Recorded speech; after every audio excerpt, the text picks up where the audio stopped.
JEE mains में perfect score यानी 300 में से 300 मार्क्स 2025 के पहले सेशन में 14 स्टूडेंट्स ने ये मुकाम हासिल किया है। लेकिन क्या आप जानते हैं कि इन्होंने ये सफलता कैसे हासिल की? उनकी स्ट्रेटेजी क्या रही? मेंटल प्रेशर के बावजूद उन्होंने किस तरह फोकस बनाए रखा?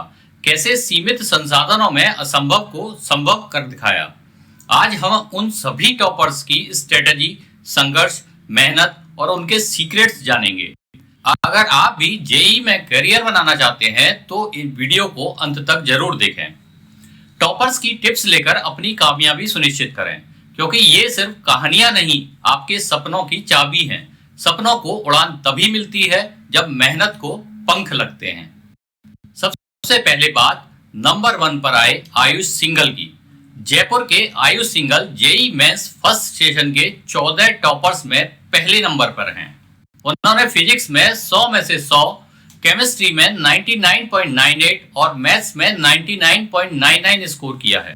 आयुष ने 100% स्कोर करके दिखा दिया कि आर्थिक कठिनाइयां कभी आपके सपनों के आगे दीवार नहीं बन सकती। उनके पिता एक मध्यम वर्गीय दुकानदार हैं। कई बार कोचिंग की फीस भरने के लिए भी उन्हें उधार लेना पड़ा था, लेकिन परिवार ने हार नहीं मानी। आयुष ने भी उनका सपना पूरा करके दिखाया। उनको डेडिकेशन इतना था कि अपना सपना पूरा करने के लिए उन्होंने पिछले 3 साल से किसी भी फंक्शन को अटेंड नहीं किया। 11 से 12 घंटे रोज पढ़ाई करते थे। आयुष कहते हैं, मैंने कभी भी अपनी परिस्थितियों को कमजोरी नहीं बनने दिया। अगर नोट्स नहीं थे तो मैंने खुद बनाए। स्ट्रेटेजी थी मॉक टेस्ट के हर गलत सवाल को अपना गुरु मान लो। एस्पिरेंट्स के लिए टिप्स के तौर पर वह कहते हैं कि अपना कॉन्फिडेंस बनाए रखें, शेड्यूल बनाकर पढ़ें, मॉक टेस्ट को गंभीरता से लें और गलतियों से सीखें। अपने नोट्स खुद ही बनाएं ताकि कॉन्सेप्ट्स क्लियर हो सकें। अब दूसरे टॉपर दक्ष की बात। दिल्ली के दक्ष को 100% तो मिला, लेकिन यह सफलता कई मानसिक चुनौतियों के बाद मिली है। सोशल मीडिया का अट्रैक्शन, दोस्तों की मस्ती और बार बार आने वाले सेल्फ डाउट से जूझते हुए उन्होंने खुद को कैसे संभाला, कैसे स्टडी की, आइए बताते हैं। जेई मेंस एग्जाम के दौरान उन्होंने पहले फिजिक्स, फिर केमिस्ट्री और आखिर में मैथ्स के सवाल किए। इससे उन्हें तेजी से क्वेश्चन सॉल्व करने और मैथ्स के जटिल सवालों पर फोकस करने का समय मिला। दक्ष ने बताया कि तैयारी के दौरान उन्होंने ओटीटी प्लेटफॉर्म से पूरी तरह परहेज किया, सोशल मीडिया का इस्तेमाल भी सीमित कर दिया। स्कूल के बाद वह कई घंटे पढ़ाई करते थे, जिसमें वर्कबुक, पिछले साल के सवाल और मॉक टेस्ट पर फोकस ज्यादा रहता था। दक्ष अपनी माँ और दादी के साथ दिल्ली में रहते हैं। उनके पिता एक बिजनेसमैन हैं। उनका प्लान आईआईटी दिल्ली से आगे पढ़ाई करने का है। दक्ष अपना सीक्रेट बताते हैं कि उन्होंने सोशल मीडिया से दूरी बनाकर अपने टाइम को मैनेज किया। कई बार ऐसा लगता था कि उनसे नहीं हो पाएगा, लेकिन वह कहते हैं कि मैं हमेशा खुद से कहता था, हार मानना विकल्प नहीं है। यही सोच उन्हें आगे बढ़ाती रही। जब भी नेगेटिविटी हावी होती तो वह गहरी सांस लेकर 10 मिनट का मेडिटेशन करते। इससे फोकस करने में आसानी होती है। एस्पिरेंट्स के लिए टिप्स के तौर पर वह कहते हैं कि सोशल मीडिया से दूरी और फोकस बनाकर रखें, सेल्फ डाउट से बाहर निकलें, इसके लिए पॉजिटिव सेल्फ टॉक करें, नियमित ब्रेक लेकर मेंटल हेल्थ का भी पूरा ध्यान रखें। अब तीसरे टॉपर हर्ष झा की स्टोरी सुनिए। हर्ष झा की कहानी सीमित संसाधनों में बड़े सपने देखने की है। हर्ष मूल रूप से झारखंड के गुमला के रहने वाले हैं। उनके पिता डीएवी गुमला में मैथ्स के टीचर हैं। माँ हाउसवाइफ हैं। घर में इंटरनेट की प्रॉब्लम थी, इसलिए वो लाइब्रेरी जाकर पढ़ाई करते थे। हर्ष अपनी सफलता का राज बताते हुए कहते हैं कि उन्होंने पढ़ाई को कभी बोझ नहीं समझा, एंजॉय करते हुए पढ़ाई की। नियमित पढ़ाई, अनुशासन और टाइम मैनेजमेंट से उन्हें काफी फायदा हुआ। एनसीईआरटी की बुक्स से ने भी काफी हेल्प की। जब भी निराशा हावी होती तो वह अपने पापा की बात याद कर लेते। वो कहते हैं, सपने उन्हीं के पूरे होते हैं जो हालात से नहीं, हिम्मत से लड़ते हैं। यही सोच उनकी ताकत बन गई। एस्पिरेंट्स के लिए टिप्स के तौर पर वह कहते हैं कि संसाधनों की कमी को अपनी कमजोरी न बनने दें। लाइब्रेरी में स्टडी करें या ग्रुप में स्टडी करें, इससे काफी फायदा होगा। अपने नोट्स खुद ही बनाएं। अब रजत गुप्ता की कहानी। कोटा के महावीर नगर में रहने वाले रजत के पिता एक मध्यम वर्गीय व्यापारी हैं और माँ हाउसवाइफ। परिवार ने अपनी जरूरतों को सीमित कर रजत की पढ़ाई के लिए कभी कोई कमी नहीं आने दी। 100% के इस सफर में रजत का आत्मविश्वास और पॉजिटिविटी सबसे बड़ा हथियार बना। रजत ने मीडिया को बताया कि उन्होंने सबसे ज्यादा ध्यान इस बात पर दिया कि अपनी गलतियों को रिपीट ना करें। उनकी स्ट्रेटजी थी हर गलती एक सबक है। उन्होंने इस पर काफी काम किया, इससे बेस मजबूत हुआ।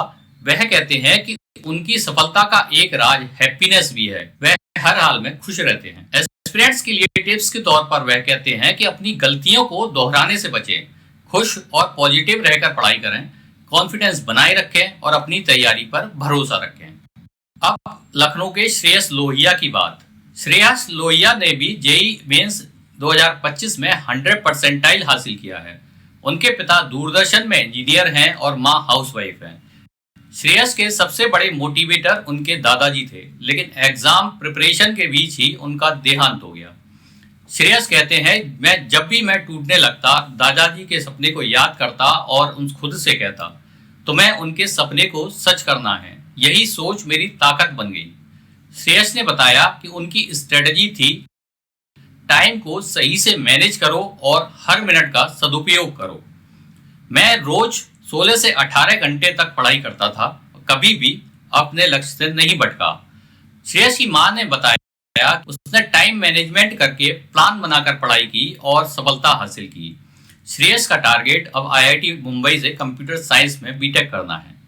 एस्पिरेंट्स के लिए टिप्स के तौर पर वह कहते हैं कि टाइम मैनेजमेंट सबसे जरूरी है। रोजाना रूटीन से शेड्यूल बनाकर पढ़ें, लक्ष्य स्पष्ट रखें और पूरे फोकस के साथ तैयारी करें। अब हिसार हरियाणा के सक्षम जिंदल की कहानी भी जान लीजिए। सक्षम के माता पिता दोनों मेडिकल फील्ड से हैं, लेकिन सक्षम को बचपन से ही मैथ्स से प्रेम था, जिसने उन्हें इंजीनियरिंग के लिए प्रेरित किया। सक्षम के पेरेंट्स ने मीडिया को बताया कि उन्होंने कभी उसके ऊपर अपनी इच्छाओं को थोपने की कोशिश नहीं की। उसका जुनून मैथ्स और इंजीनियरिंग के प्रति था और हमने उसे उसका सपना जीने का मौका दिया। 2023 में हिसार के ओपी जिंदल स्कूल से 98% मार्क्स के साथ 10वीं पास करने के बाद सक्षम कोटा चले गए और पूरे फोकस के साथ पढ़ाई की। सक्षम कहते हैं कि मुझे हमेशा से गणित पसंद था। मैंने अपनी पढ़ाई में कभी भी कॉम्प्रोमाइज नहीं किया और हर दिन खुद को बेहतर बनाने की कोशिश की। तैयारी के लिए प्रैक्टिस टेस्ट दिए, पिछले साल के पेपर्स को अच्छी तरह से रिवाइज किया। कोटा में रहकर अपने पेरेंट्स से रोज बात करता था, इससे मुझे तनाव से राहत मिलती है। वह कंप्यूटर साइंस आईआईटी बॉम्बे से करना चाहते हैं। नए छात्रों को टिप्स के तौर पर वह कहते हैं कि अपना जुनून फॉलो करें, चाहे रास्ता मुश्किल क्यों ना हो। जेईई के लिए मॉक टेस्ट को गंभीरता से लें, परिवार से जुड़े रहें ताकि तनाव से बच सकें। तो देखा आपने कैसे मेहनत और लगन से इन्होंने हर मुश्किल रास्ते को आसान बना लिया। लेकिन ये कहानी यहीं खत्म नहीं होती। अगले पार्ट में हम जानेंगे कुछ और टॉपर्स के बारे में, उनके कठिन सफर के बारे में, उनके सीक्रेट्स, मोटिवेशन और टिप्स के बारे में। तो बने रहिए हमारे साथ, क्योंकि नेक्स्ट एपिसोड और भी ज्यादा रोचक होने वाला है। अगर आपको ये वीडियो पसंद आया हो तो इसे लाइक करें, शेयर करें और हमारे चैनल को सब्सक्राइब करना ना भूलें। और हाँ, कमेंट्स में जरूर बताएं कि आपको किस टॉपर की कहानी सबसे ज्यादा अच्छी लगी। Thank you.